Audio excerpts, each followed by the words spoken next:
Salutations, everybody. It is Matty here today with episode 132 of the H.A.M Radio Podcast. I'm going to warn you right now, this episode in particular is going to be very different, a lot less professional, more laid back.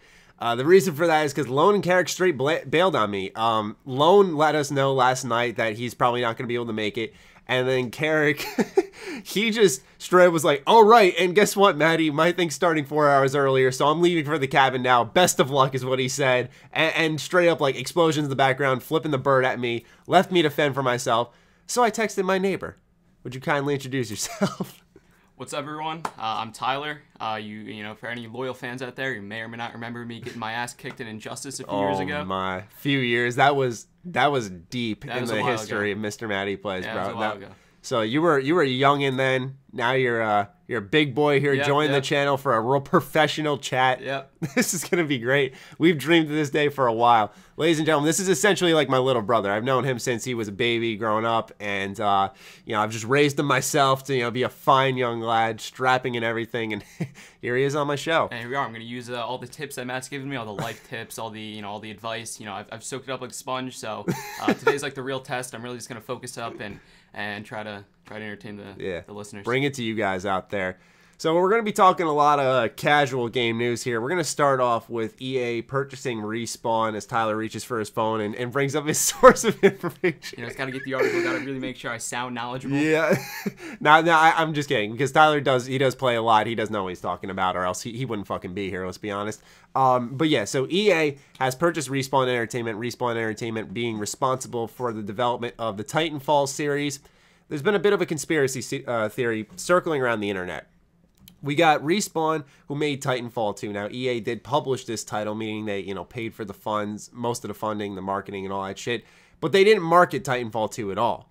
You gotta wonder if, with the way EA works and how they like to acquire companies, that they intentionally put Titanfall 2 in a stranglehold position of releasing it between Call of Duty and Battlefield, put them in a horrible financial position afterwards because the game sold like shit, and then bought them when they were in deep troubles. Is that what you think? Could you concur with that statement? Is that yeah, I can definitely get behind that statement. Knowing that EA is that type of company, they're a billion-dollar company. Most businesses put themselves in position to succeed, and I think it's kind of both Titanfalls were put out in a weird situation. You had Titanfall, which is kind of like this new generation movement, that flying, that gliding type of thing. Yeah. That was put out literally at the same exact time that Advanced Warfare came out. So to me, this is kind of like a theory I have. Like, Titanfall is a very bare bones game. I felt like there weren't many guns. I felt like the Titan was the main point of the game, and you only had like 3 to choose from. So that was something that was rough about that. But I think you're right. I think the game was put out in a weird position. It was kind of put out in between two giants in the FPS industry. Complete juggernauts. And the first one was put out same time that Call of Duty FPS Giant came out with the same type of movement. Yeah, I forgot about that. Yeah, with the same type of movement. So I don't know how successful it would have been, given that Call of Duty went boots on the ground that year, and Titanfall came out and was really like the only FPS game with this flying around movement type of thing. But I can definitely see EA doing that to try and put themselves in a better position. Because, like I said, they have published it before. Yeah. This is like a $400 million deal. I was reading that, EA's not going to have their, hand in the cookie jar here. That's such a load of shit. Yeah, like I said, that's I know, but I'm just saying, to me, you look at what they say, that they always go, we're hands off, we let them do what they want, but like, I've seen so many publishers who say that and publishers who actually do that, and you see it in the product. EA has a rep now where here's the thing, the timing is like amazing, that they just shut down Visceral Games, developer of Dead Space. They developed also Battlefield Hardline, which, Karak, we know, loves. He fucking hates it, by the way. It's just that, I said I like it, but, he despises that I enjoyed it. But regardless, they just shut down a studio who I think they failed exponentially with after acquiring them as well. And with EA's path, they want to make games a service, so they want to make you continuously pay as time goes on. Seeing them acquire a multiplayer game where Titanfall 2 was, and I didn't play it all too much, in fact, I'll be honest, but from what I saw, it was a step forward in each direction. Like, apparently the campaign was better, Well, the first one didn't even have a single player. That was the problem. There was literally no campaign. It was all multiplayer, and the campaign was kind of integrated into multiplayer. Exactly. You did things in... I forgot about that. Yeah, you did things in the game that would kind of lead you towards like a cutscene, and that would kind of be like your single player experience. So. Yeah, and it was like so short, and that final mission was epic, but like there was no actual context to the event. Yeah. Where the first one actually added to it, and it was apparently pretty good. I know Lone, he loved it. He still talks about it like all the time on the podcast. But the multiplayer, I think they did, like you were saying how there were a few Titans, they did add more. They did make it a more important part of the multiplayer too. So that it looked like it was just a general step in the right direction for the series, and it just sold poorly because of when it was released and who it was going up against. And now we look at Titanfall 3, if that's presumably what they're doing. Or actually, yeah, that was a part of the deal. They said Titanfall 3 and Respawn's Star Wars game. They said that's the reason they acquired them. And upon reading further into that, I also saw that the reason they shut down Visceral was because Respawn's Star Wars game was accelerating and looking much better in the position it was at than Visceral. So I'm wondering if we're going to be seeing a Respawn Star Wars game at least revealed next year, and Visceral Star Wars game, I think they said we won't be seeing anything till 2019, or at least that was their plan. It's probably going to be later than that. But yeah, getting back on track, I rambled a little bit there. With Titanfall 3, I think there's safe to say there's room for concern, right? I mean, we have a company that's adding microtransactions to any game they can get their hands on, which is not an EA-specific problem. But with Titanfall 2, I don't believe, as far as I know, there were any microtransactions in the multiplayer.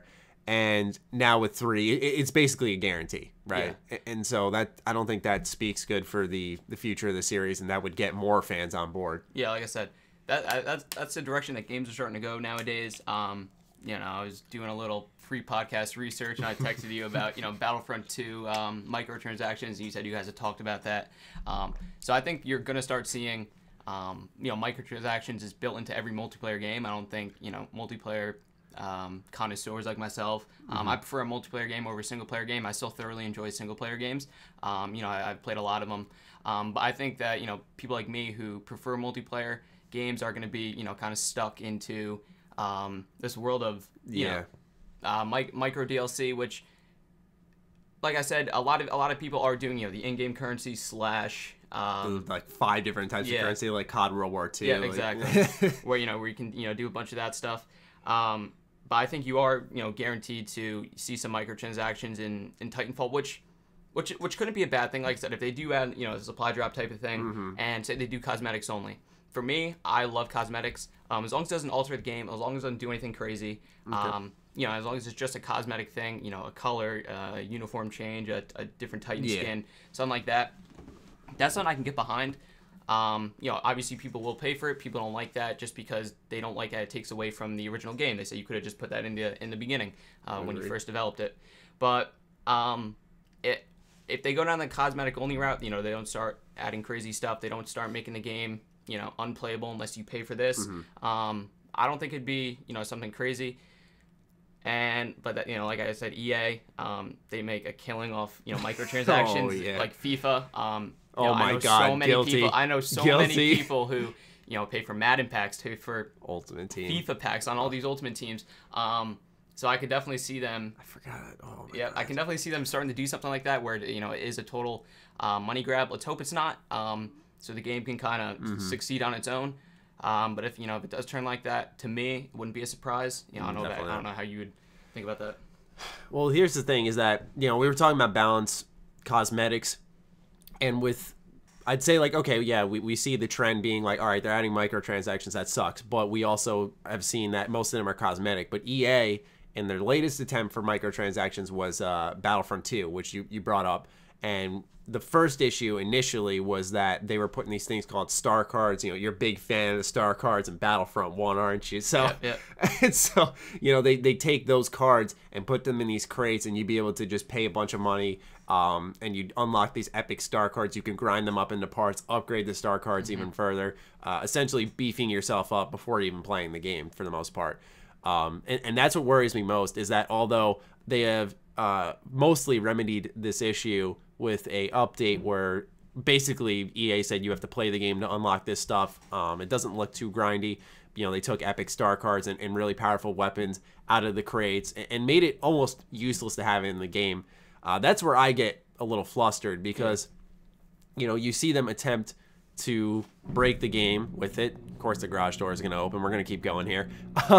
But you see them essentially break the game with these microtransactions. Then they get called out, and then they look. It's almost like a good PR scandal because then they go, we listened, we hear your feedback. That was the headline. They're like, we saw your feedback and we listened. It's like, no, you tried to scam us, and if we didn't flip shit, you weren't going to go back. Like, no morals were involved in this decision. But like I always say, I don't think business and morals really cross. They simply don't. They want to make money, and if they feel it's going to lead to them making less money, that's when they make the reverse decision and pull back. So that's why I'm worried with Titanfall 3. We have a company that has a history of just putting microtransactions that break the balance of games inside their titles, and they're going to do the same with Titanfall 3. Hopefully this game does get some traction, though, some attention, and they actually market it properly. I think that Titanfall 3 is going to need... It's going to need to be enjoyable to play, and it's going to need to be... the game's not going to make or break with microtransactions. I don't think any game really does, but I think it's going to break with just like kind of bare bones gameplay, the implementation of something different. I feel like the first and second game, I didn't feel like there was too much of a change. I feel like it was kind of the same thing. Fundamentally Fundamentally it's the same thing, which that's what they're going to build their game off of. But I didn't feel like I was getting a different experience from the first one. I bought the second one and I played it. It was enjoyable to play. It was nothing crazy. Like I said, it wasn't, oh wow, this is a different Titanfall. It was, it's kind of seems like I'm playing the same game. Expanded though. Yeah, exactly. They added a few different features and stuff. Okay. But I feel like they're going to need to do something, not drastic, but not minimal. I feel like they're going to need to find the happy medium there. And this is my 2 cents. To make the game kind of more of an appeal, because I feel like they are stuck in that. Or, at least in my mind, they're stuck in that, like, oh, Titanfall, like, who's going to buy that? So I feel like that is kind of surrounded on their game, that bad reputation, if that makes any sense. Yeah. I feel like they kind of need to break out of that. Now, I don't know how they'd break out of that. That's for, them to decide and me to judge. But I feel like that's something you're going to need to do in order to kind of break that aura of, oh, Titanfall, bad game. So, or at least bad circumstances, because the stigma surrounding that game is often great game, bad timing, like a fucking relationship. Exactly. We've heard that before. You're the right person but the wrong time. And so that's what I feel is really cursed Respawn with this series. And I wonder if there's a thing called sequel fatigue, and a lot of game series, like, as the sequels go on, you're seeing less people adopt those entries. So it's like a Titanfall 3 is a newcomer going to hop into a third entry when they miss 2. Maybe they don't know the first one really didn't have a campaign. The second one does. Does the third one have its, is it like a Final Fantasy where each campaign is just this new entire story in a different universe? I doubt it, because Titanfall is just completely different. But I'm just saying, like, it's obviously going to be a continuation.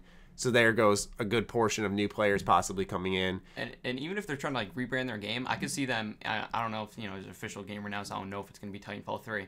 But maybe going just changing the title. I don't know how much that would help, but, Titanfall, A New Hope. Yeah, A New Hope. Yeah, sure. I mean, that would definitely, that's worked before. I know Bethesda actually does that. Instead of doing, like, a Dishonored 2 DLC, they make Dishonored Death of the Outsider, which is, like, it's bigger than the DLC.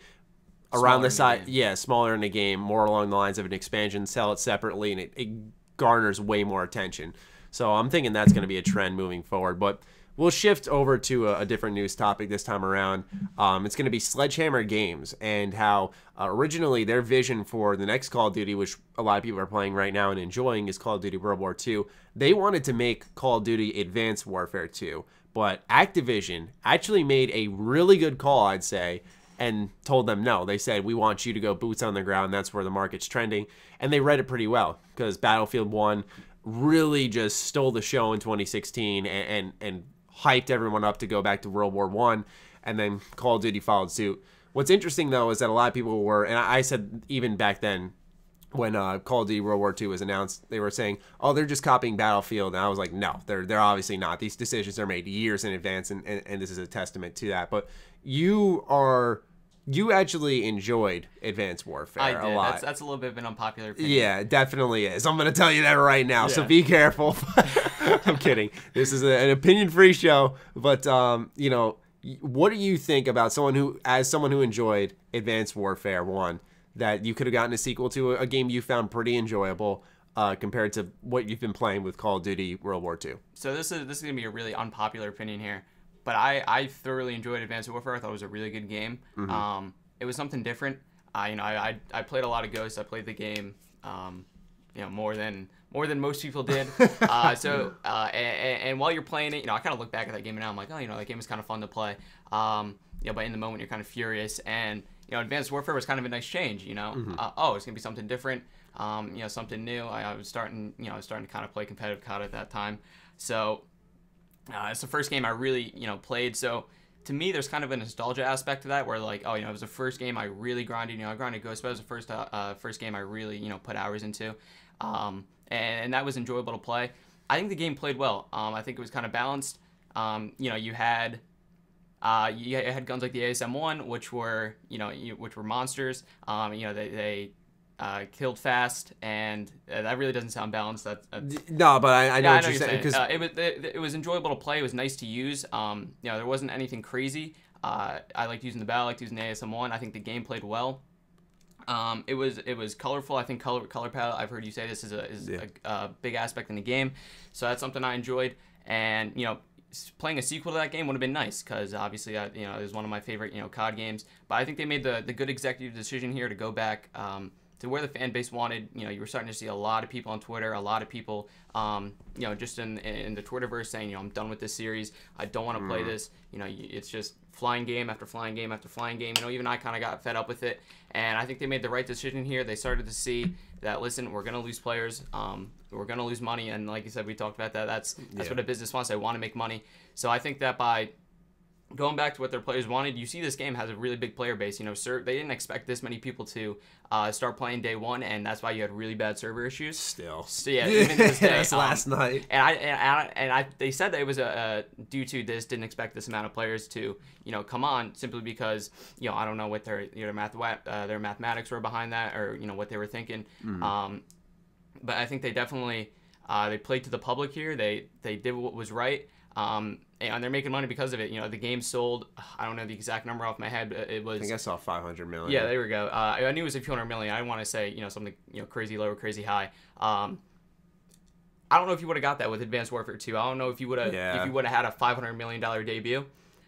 So... It would have sold well, but probably not as well as a COD World War II. Yeah, and like I said, I think you're coming off of what was known as the worst Call of Duty game at Infinite Warfare. I barely played it. I know you barely played it. And that's it was just so disappointing. Yeah, that's uncommon for me. I always played the new Call of Duty game that's out. I always grind it, and I always play it competitively. I was done. I stopped playing it there. So I definitely don't think you would have got a $500 million debut with that. And they made the right decision here. Activision's obviously trying to make money. They're gonna make more money, obviously, with the supply drops that are coming into the game. Oh yeah. I think this is a new trend you're going to start to see. I'm not a big fan of it. I like the way that AW implemented the supply drops. You could never pay for them. You only got them through game time. And obviously they had the upgraded guns, but they had a really cool cosmetic stuff.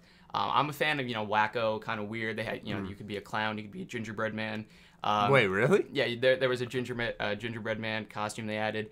They added, really cool colors. They had kind of like an alien thing on your back. See, I actually like that. I'm not going to lie. Like, I'm not saying I like Advanced Warfare, because I fucking hate that game. But, like, I like that type of stuff. I know for some people, like, Battlefront 2, I think they said the reason they don't add, like, crazy cosmetics, like a pink stormtrooper, is because they think it breaks the universe. But I think, like, it's multiplayer.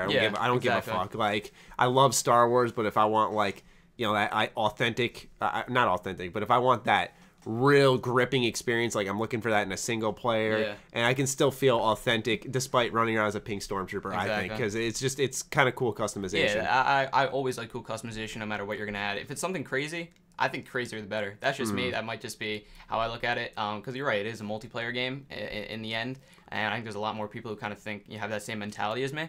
But I like the way they implemented the supply drops in Advanced Warfare. Obviously, they're never going to do that again. You couldn't pay for them. You could only earn them through game time. I think it was like 40 minutes. You got a regular one. And then every 10 levels, you got what was called like an advanced supply drop. And, you know, that's when you got the cool stuff, the one that you got every 10 levels. And that's kind of what made me play the game. You know, I got up to, I think, 22nd prestige in that game. Holy shit. Yeah, like, I enjoyed the game. But that kind of what kept me going. It kind of incentivized me to keep playing, keep grinding. I think the pubs were enjoyable, but I think that was kind of, you know, that's what got me mad, dude. That's what got me trying to, you know, just get that new supply drop. I'm like, oh, listen, I'm only 3 levels away, might as well just grind that out. You know, and then, oh, listen, you're only 9 levels away, might as well get a little bit closer. And it was just an end of the cycle. I think it kept me playing the game. It might have kept, you know, whoever played the game and, you know, had that kind of same mentality as me. I think it kind of kept you guys playing the game. But they're not doing that anymore. You know, they said they're gonna add COD points in this game, which essentially is their currency that you can buy. It's a shame. I mean, they are giving everyone, I think they said 1,100 upon the release of it. So God, it's like Creation Club. They're like, we're giving you some points so that you can buy shit. It's like, but it's hardly anything. Because I don't know how that. Is this the first time they're doing like COD points or something? No, they did COD points back in Black Ops 3. All right, so what would that 1,100 equate to? Like, I think it was $5. Fucking, oh my God. It was. I think it was $5. It was between $5 to $10. I think it was $5. So we'll probably get like 2 supply drops out of this. Oh my God, that's so bad. That's so bad. I mean, for me personally, I agree. I think they made the completely right decision. Not just because I don't like Advanced Warfare, because like you know, there are people out there who did enjoy it. But the market was definitely trending that way. I liked Black Ops 3 personally, and even then, like I just kind of I didn't like that wall running stuff. There's a reason why, and I made a little Patreon video about this, but there's a reason why I've gravitated towards World War II a little bit more, is because although I said in my review this is more of the same, I've always had a competitive gaming history with Call of Duty, and you have too, where that's why we play this game a lot. Competitively, because it is that boots on the ground. It is more traditional, whereas the Call of Duties with like Black Ops 3, Advanced Warfare, I'm probably forgetting Infinite Warfare. You know, they're all fucking bouncing around. Like I always say, tried and true. It made a Twitch shooter like beyond that, which I thought sometimes it could be unplayable unless you had a scuff, which is $200 fucking bucks, 150, whatever it is.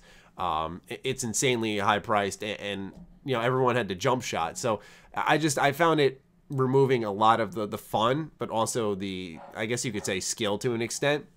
And so it really bugged me, and I'm happy they went boots on the ground. My question is, are they going to keep doing boots on the ground now for like, do you think like a couple of years and then go back to the jetpacks? Or are they going to say like, all right, enough of boots on the ground? They want, like, is it just going to become this endless cycle? Rinse and repeating. Yeah, I think it depends on who's making the game. Next up, you have Treyarch. Treyarch's always made good games. They probably made the best boots on the ground Call of Duty with Black Ops 2. Yes. So I think people are going to see and Black Ops 1, bro. Yeah, and Black Ops. I know you love Black Ops 1. That's your favorite game. I love Black Ops 2. I think when people see you know, Treyarch on a boots on the ground thing, they see that label and they see who's making it. You know, they see Von Dehar's behind the scenes. He's calling the shots. I think that you're gonna get an attraction to it, and people just like they like old things. They like the way it used to be. You know, that's true. People always like the way it used to be. They like when they were in, you know, 8th grade. They came home and they played COD 4 with their friends, and they played MW2. And I think that's a way to get back to that. It's a way to get to that fan base, because a lot of those people are older now. You know, they don't really like. Not to interrupt you, but like this podcast, my house wants to make every sound fucking imaginable. Yeah. Every sound. My dog's I'm gonna bark at my food at 3 p.m. My fucking garage door. Holy fuck. All right, keep going. I'm sorry. Yeah, I had to bitch for a sec because I'm just like waiting for my dog to shut the fuck up, and he just keeps fucking going. God damn, bro. Yeah, I was basically saying the point that I think that people, if you want to, you know, attract the max amount of players you can, like I said, you had that kind of older generation people who played the game when they were younger. They liked it. They liked the way that it played. It was a Twitch shooter, and I think they kind of got away from that when, you know, you started flying around and be able to do all that sort of thing. So I think that if you can get a Treyarch label on boots on the ground game, I think you're going to have a lot of players come back, and you're gonna have a lot of new people play, because they hear about how good Black Ops 2 how good of a game Black Ops 2 was, and, you know, maybe for, you know, younger people who are coming into play, you know, they hear from their friends or they hear from someone, they go, dude, Black Ops 2 is a great game. I think that kind of that stigma around Treyarch, you know, being a good game maker, you said you like Black Ops 2 even though it flew around. I think that when you get a good game maker and you get a kind of a something that you want, boots on the ground. So when you get, two things that people like, you put them together, that can only make something better. Yeah, that's true. Simple mathematics. Absolutely. Absolutely. And I instantly, hold up, time out. There's a fucking spider on my wall. You can take the show for a sec. I'm going to commentate this. Yeah, by all means. Spider's bed. Now he's walking around the room. I don't know where the spider is. Right, I don't know. Oh, there it is, right under his TV.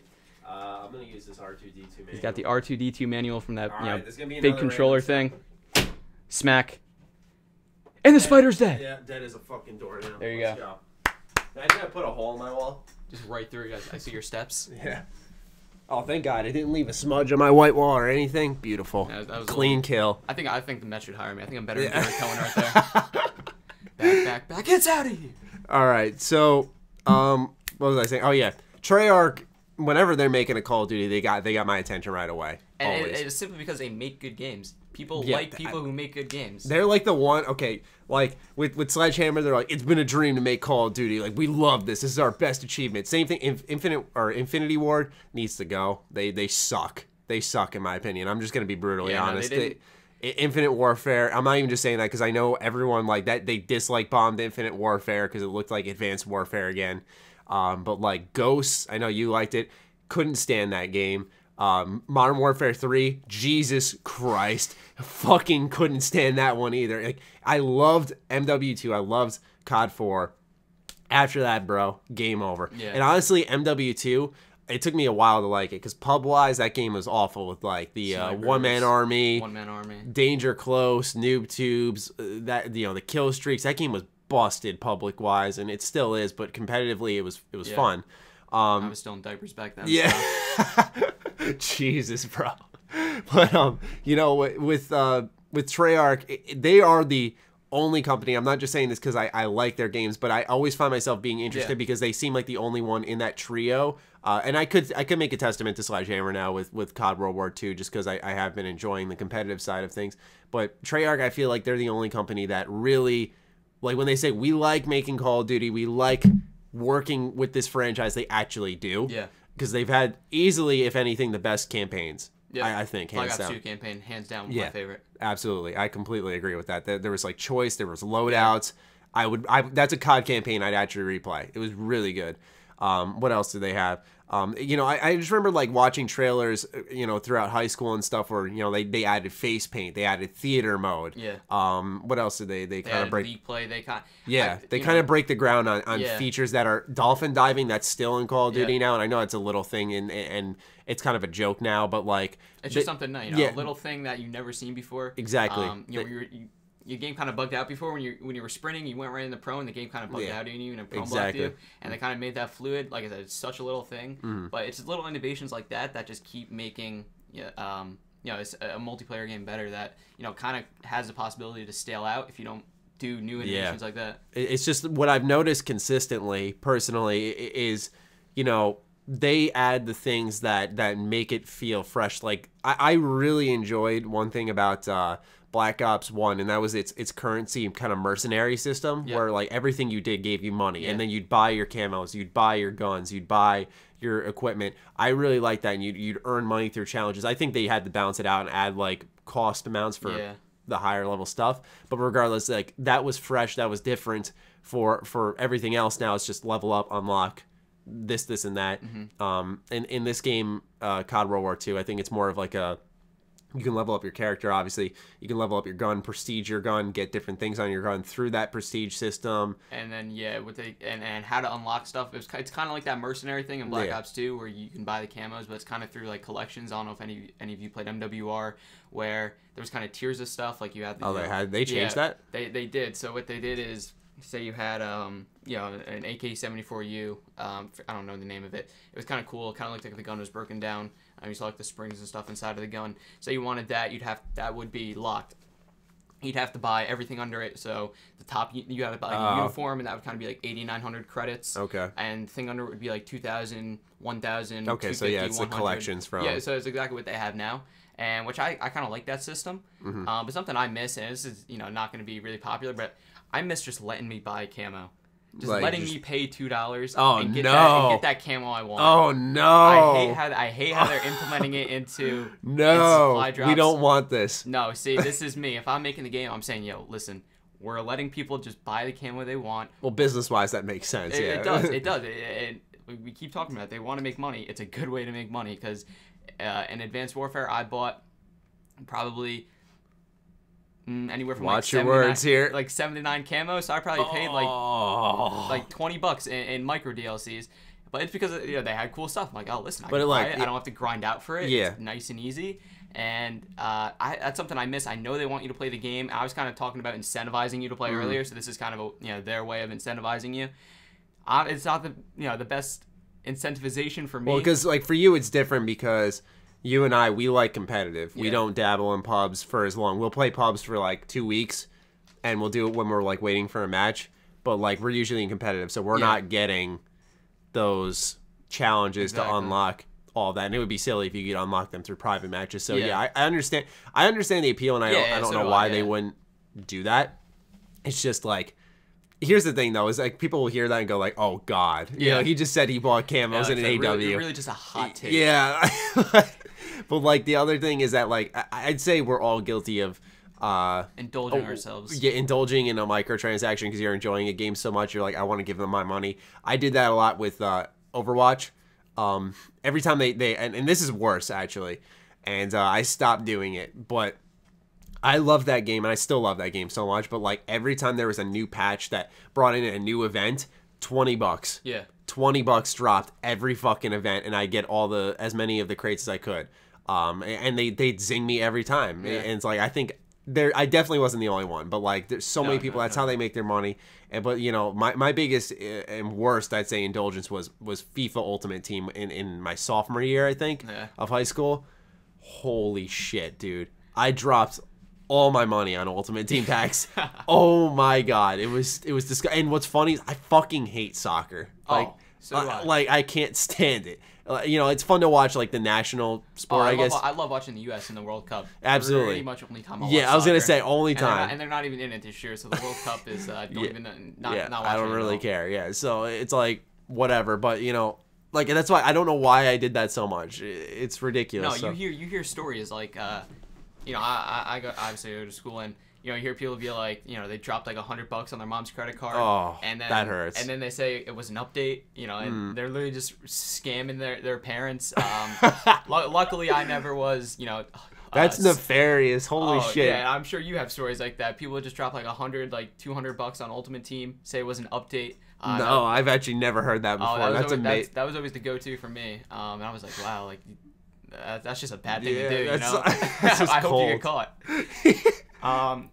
But I luckily was never sucked into that, but obviously, like I said earlier, I was sucked into a different type of thing. I'd the little piecemeal ones, like a couple bucks. And it's the same thing essentially. If you like the game, you're gonna start playing it. If I wouldn't buy anything on IW simply because you don't like the game. So I think game developers have to make you like it before you buy something. I mean, at least for rational people or normal people. So that's something they have to do. But I think if they can get you hooked, I think that's they can start making a lot of money. And I think that's where this kind of wave of microtransactions is coming from. Like we said earlier, it sucks. There's not much you can do about it. But it's just, I think it's the way it is, and it's just a wave that we're going to start seeing. The issue is with microtransactions is, like, everyone says, like, all right, we speak with our wallets, we just don't buy them. No problem. But, like, everyone has to collectively do that. And in order for that to happen, with these types of microtransactions, everyone has to, and this is fucking impossible, everyone has to collectively be not lazy. Yeah. And, like, I admit, like, I wouldn't, just because it's Advanced Warfare, personally, I would never give them $2 for a skin that I could maybe earn in game. Yeah, like I said, that's what I was going to talk about before, where they have to make you like the game. Yeah, exactly. But once they make you like it, I think that's when they start making their money. Oh, absolutely. There's definitely people, and the thing is that there are some people who only play Call of Duty, so they'll literally put aside $20 just for microtransactions down the line. I don't remember what game it was for. It might have been FIFA. Yeah. Like I'd literally buy the game and then I'd save $20 and like a month in I'd buy the Ultimate Team packs. Yeah. And like that's how I do it. I mean, FIFA 13, that's my favorite FIFA, And like that one, oh my god, easily hundreds. Yeah. Easily. Disgusting amounts of money I spent on that game. I love that game, like, because it had a really awesome progression system in the My Pro Club. Yeah. But I mean, I spent way too much money on that game. Like I would beat the shit out of my younger self if I could for that. Just fuck myself up. Marcus, my brother, he does the same exact thing with NBA. He plays on my team, which is kind of like the ultimate team. Yeah. He drops so much. It's not even his money. He drops so much of my parents' money on the coins.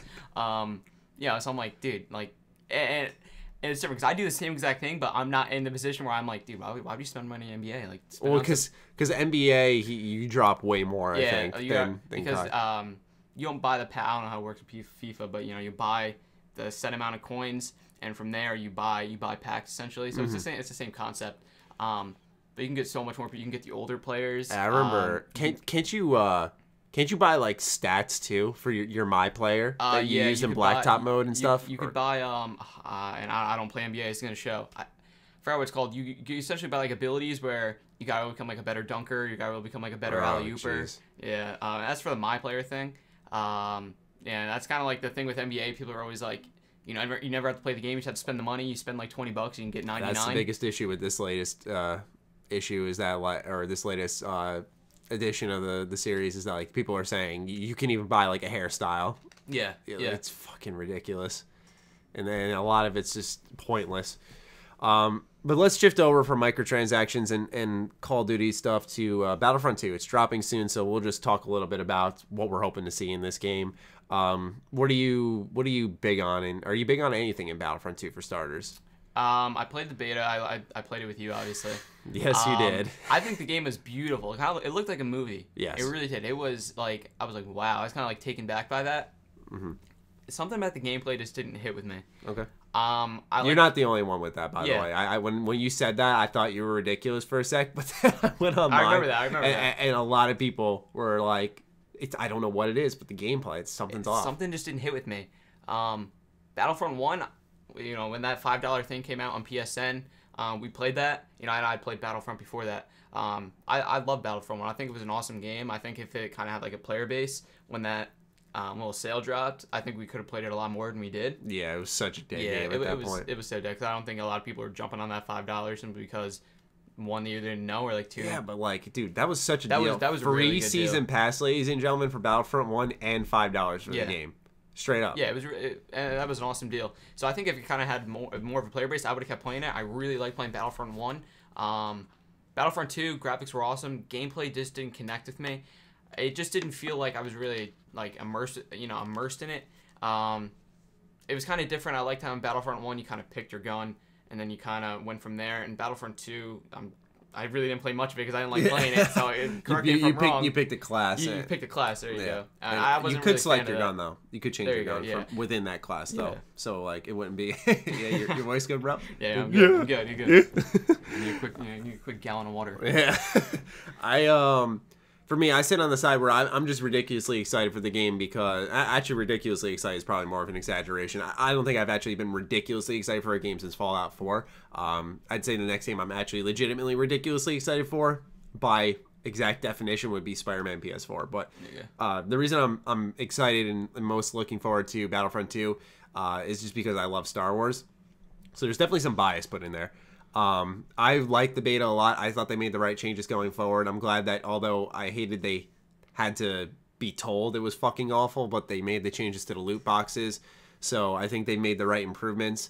According to a lot of listeners on the show and people who have tweeted at me, according to the Inferno Squadron book, which released before this game, which is about the Iden Versio, who's like the main character in the campaign. Okay. Like our biggest concern, you haven't listened to the show recently, but our biggest concern with this campaign was like they're just gonna she's a part of the Empire, and like she sees the Death Star blow up at the end of episode 6, and like it's like what happens after that. And so they our biggest concern is like they're somehow gonna make her a good person. But she's been born in the Empire.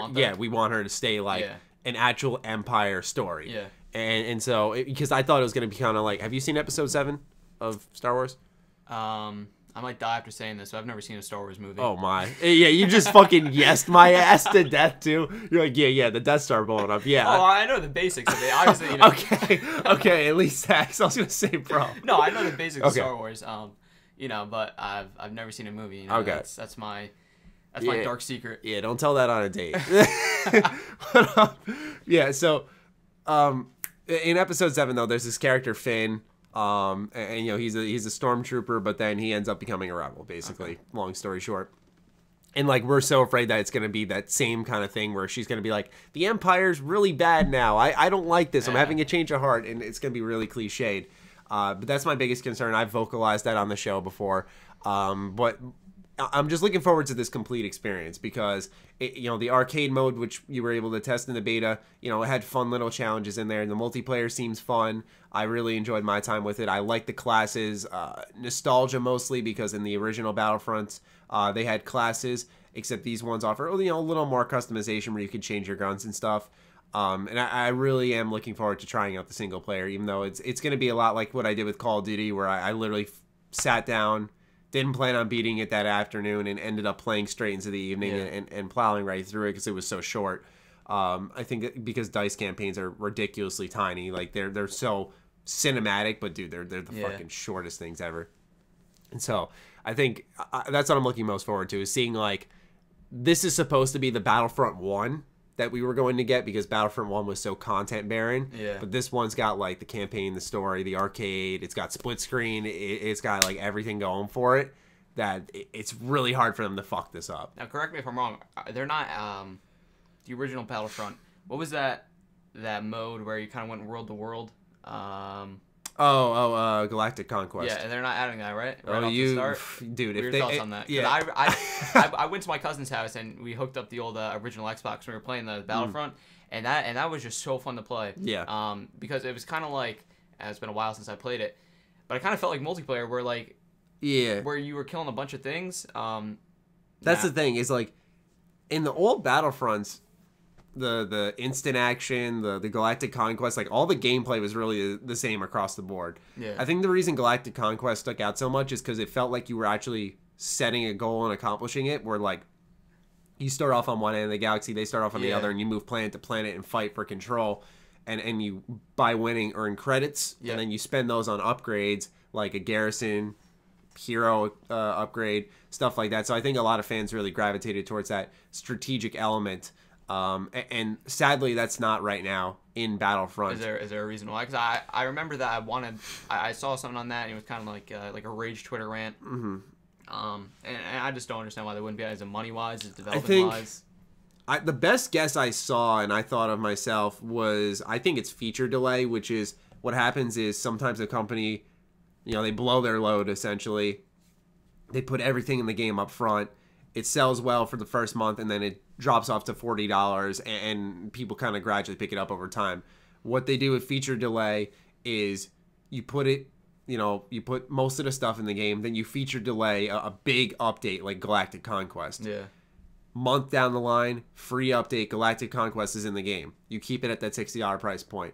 You got microtransactions though, so you're keeping the money flowing. Yep. You keep it at that $60 price point. I mean, look at Overwatch. I don't think that game's gone below on PS4 like what, $40? No, and here I was thinking. I remember when I first got my PS4, I'm like, I got like $20. I'm gonna go to Gamestop after work and pop and pick it up. You're like, no, you're never gonna find it for it.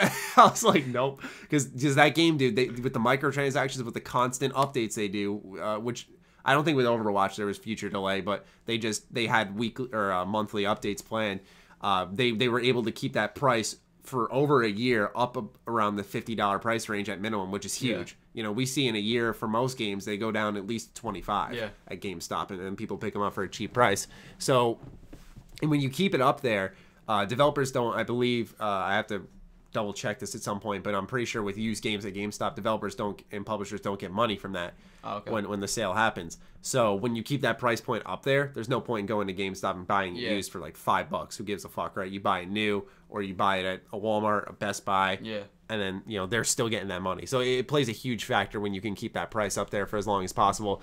That's why I think there is in it. I also think makes sense. I also think the scale of the mode and what it would entail is simply it was too much because they are for all that they did wrong with the loot boxes and shit. I know people will try to take away from the entire scope of the game itself, but the multiplayer, it's pretty. There's a lot there. There's a lot more heroes, a lot more maps.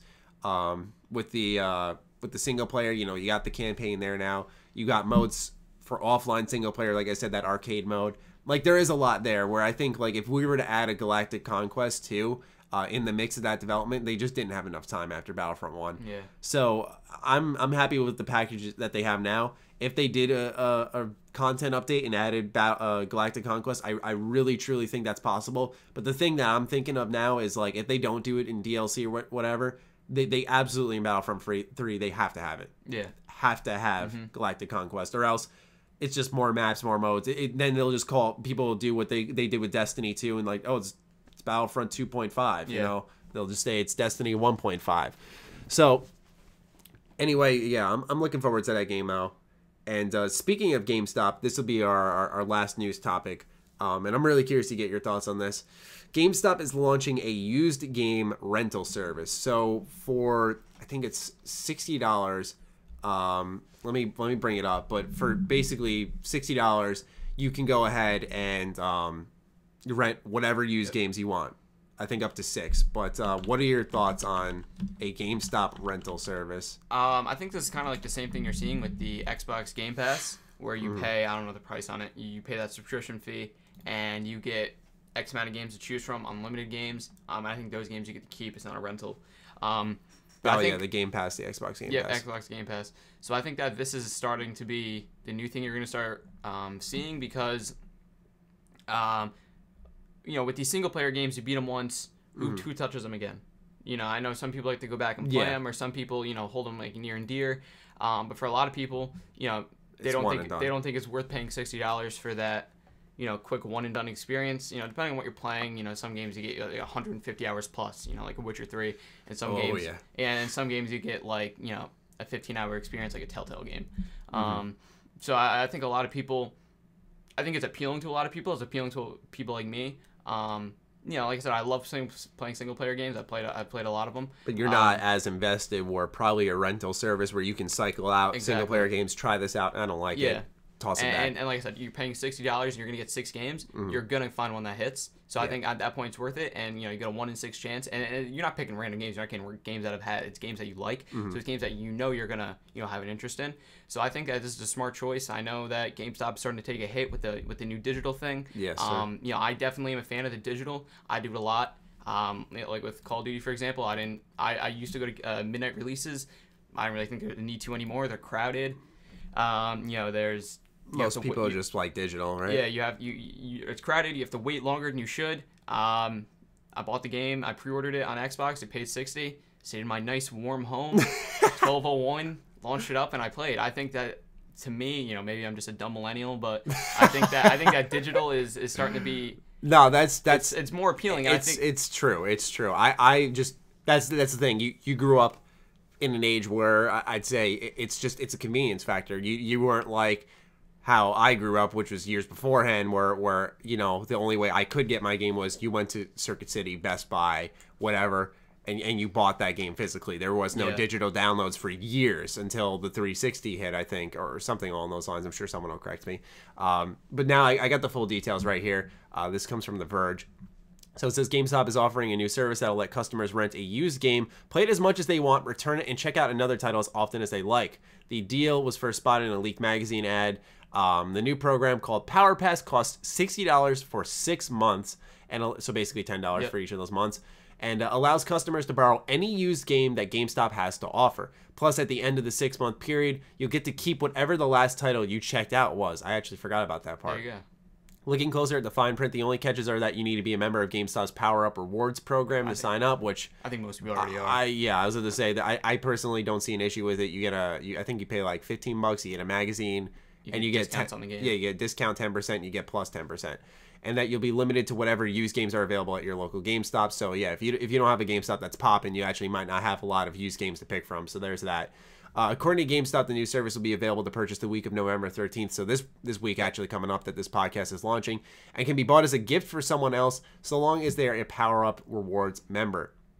So this is excellent. I think it's a great idea. This is 100%, because I think of it this way. At least at our GameStop, dude, like sometimes these games go used in like week of. Yeah. People beat them, trade them in, and it's like if you're paying $60 for a 6-month period, you don't have to pay $60 for the game. You're paying that $60 for every 6 months, and you can access so many $60 titles, especially with how they're rapidly coming out. Dude, I'm telling you, like, this is an insanely good deal. Like, they're doing something huge right now. Yeah. I think this is kind of, like I said, GameStop's been taking hits. I think this is kind of be their way to get back up. A lot of people don't make trips to GameStops anymore, so because you can just buy it on your PS4, you can buy it on your Xbox. This undercuts. Yeah. I don't know if I'm new to PS4. I don't know if PS4 has like the Xbox Game Pass where you pay the X amount of money and then you have all those titles to choose from. Shitty PlayStation Now or whatever it's called. So I think that there's really no reason for anybody to hop on this. It's really cheap, $10 a month. I know some people are in certain situations where they can't get that, but I think for the the general public, that's really affordable. You're gonna be paying, like, I paid $50 for Nier like a month ago.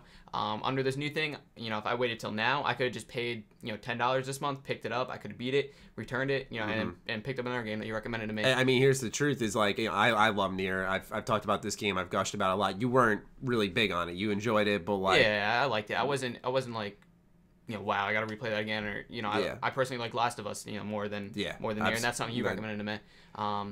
But like, think of it this way. Let's think of the 3 games you most recently picked up were The Last of Us. You picked up Ratchet and Clank, I think. What else was there? Nier, Hitman, and Danganronpa. Yep. Like, that's 5 games that were all used, and you could have got them right under that program. Yep, exactly. And I mean, and let's say, for example, Danganronpa hit with you, The Last of Us hit with you, and Nier hit. It wasn't like I'd say like a slam dunk like the other two, where you were like, fuck yeah. So, with that being said, you had a situation where, in a hypothetical situation rather, where if you picked them up under that program, you would have had 2 hits where you're like, oh my God, this is amazing. I got this for dirt cheap. Yep. And then one that you just would have returned and cycled out for something you would have enjoyed. And more, at least. Basically all under for that price point that I paid Nier at. Yeah, exactly. So I think that this is something that I don't think there's any negative to it. I think it's a way for GameStop to get back up. I think they're kind of undercutting these new Game Pass, or these new game pool things. You pay a fee and then you get all those games. I think it's a way for them to start building their way back up, because they have been taking a hit in the new digital age.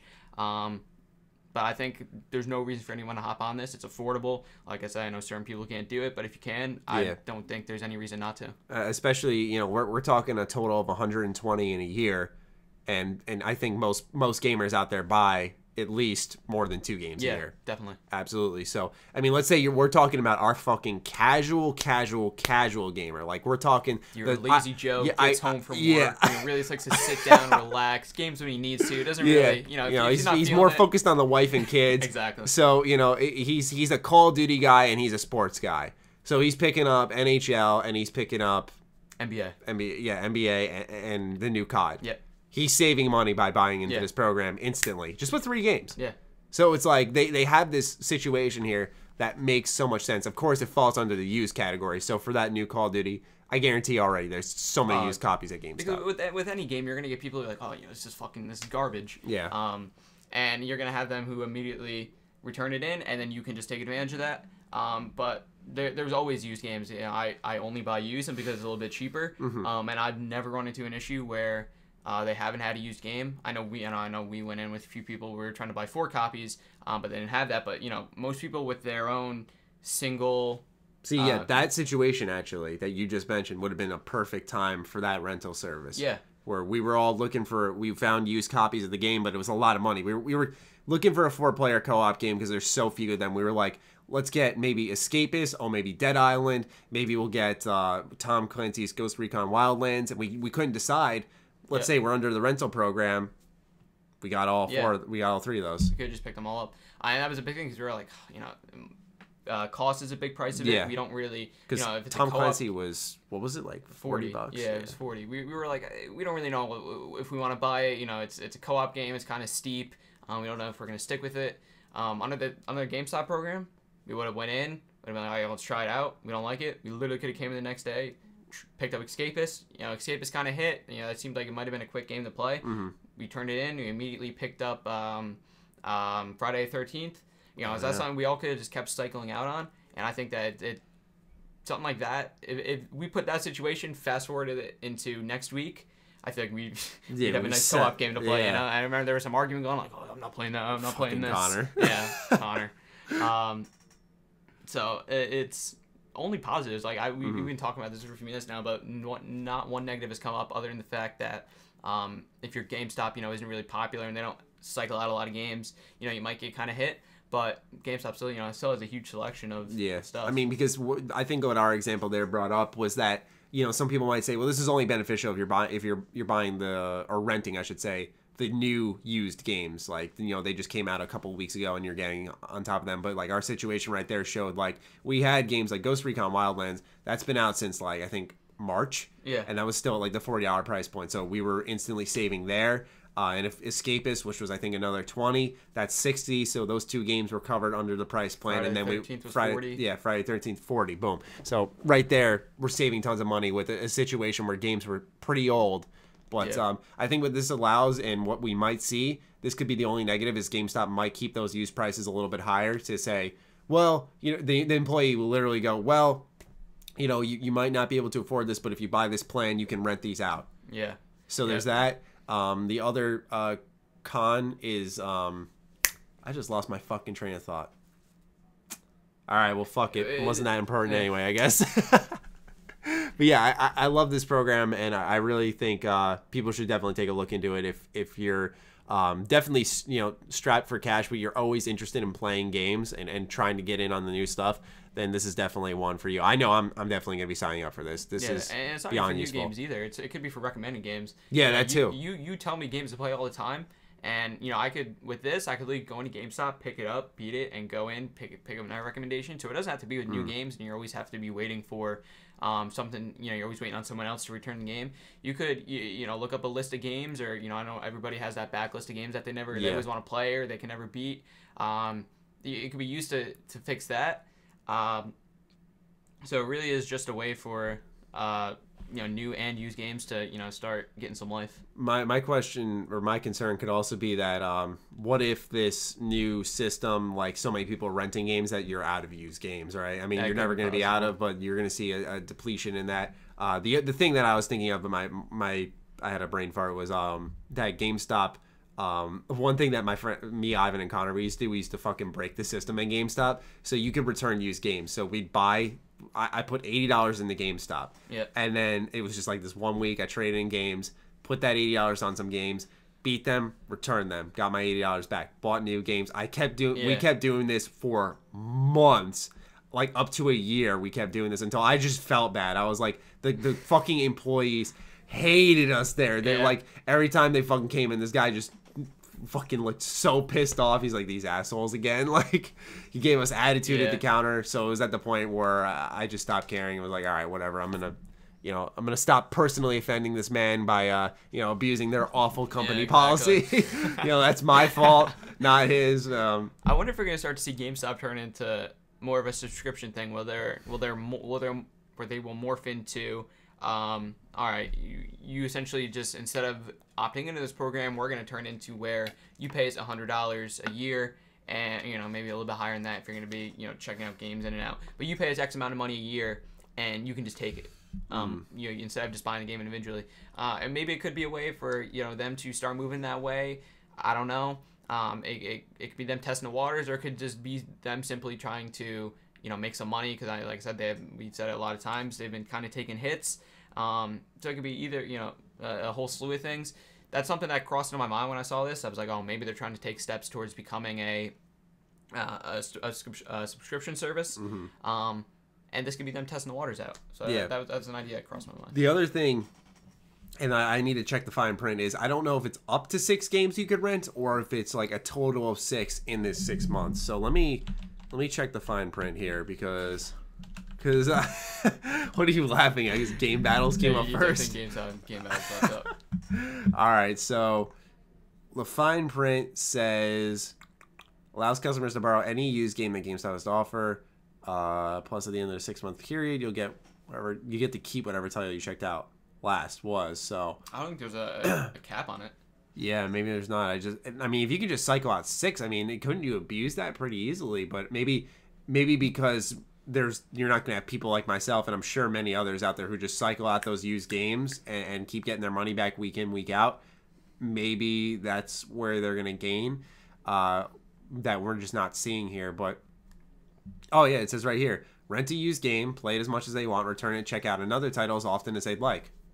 Okay, so yeah, I guess my concerns, dude. Yeah, there's no negative. Yeah, there's really, unless we're missing something here, there's very few times you see something like that come out, and there's not like, the only thing, like I said, that I can imagine is Gamestop strong arming us and saying, okay, we're going to keep these prices up because we got this subscription program. Let's get them into that and get guaranteed money up front. Yeah, but even at that point, you're getting the game for free. Like if they keep their use prices up, that's more enticing. It's more enticing just to enroll them in the program. So I think it's more of an incentivizing thing.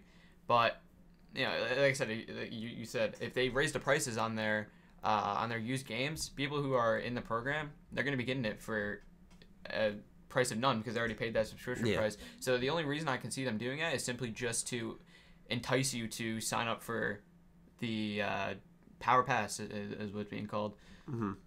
I like it though. Yeah. I'm definitely a big fan of it. I mean, if you're buying new games, like if you're a consistent new game owner, but what this will actually entice is more people also to, like, instead of on I think it was October 27th where we had Assassin's Creed Origins, Super Mario Odyssey, and what was the other game, Wolfenstein 2, all come out on the same day. Like, that's a fucking huge day. What this will entice people to do is like, okay, I'm gonna put my money on this game and I'm gonna rent these two. Yeah. Boom. So this is a game changer for sure. Definitely puts at least Microsoft's Game Pass in a position where they gotta innovate and really think of something. Because I think that was a game changer. A lot of people got into that system. Microsoft said it's been a success so far, so that's good. But now you have a situation where they need to offer somehow. They need to keep offering more because GameStop covers all systems. Because I know a lot of people didn't like that was only limited to Xbox, or that they didn't like the amount of the games that Microsoft was offering. So maybe this really only helps gamers. Now Microsoft comes in. It's competition. We need to increase our. It's free market at work. Microsoft goes, we need to increase our game pool, or we need to start putting better games in there. And you as a gamer, you as a consumer, you only benefit from it because you can say, listen, Microsoft, I don't like playing Xbox. You don't have good enough games on here. I'm going to stop using your console and just go to GameStop. You just end your subscription for the my Xbox Game Pass. So I think it only helps people, and it only helps gamers. Absolutely. That'll be our final news piece, though. Yeah, you made it through, bro. We're at the end of the road. I see the light at the end of the tunnel. How are you feeling?